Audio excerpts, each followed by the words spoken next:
really matters for today, the warning in Hebrews 3 is a serious one. Anytime we ignore what God has said, it may be evidence of a hardened heart. Although we usually think this condition applies only to those who reject Christ, the reality is that believers can be hardened by the deceitfulness of sin, Hebrews 3 and verse 13.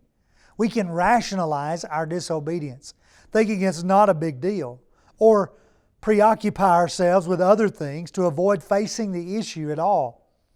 We may not feel this is a big deal, but it's rebellion against God, which is the very core of sin. And rebellion often begins with a refusal to relinquish control and trust in the Lord. When we start catering to our own preferences, it's not long before we redefine what God has said in an attempt to make ourselves feel better and to squash the nagging sense of guilt that sin causes. And that's what really matters for today in a minute from the Church of Christ that meets in Leoma, Tennessee.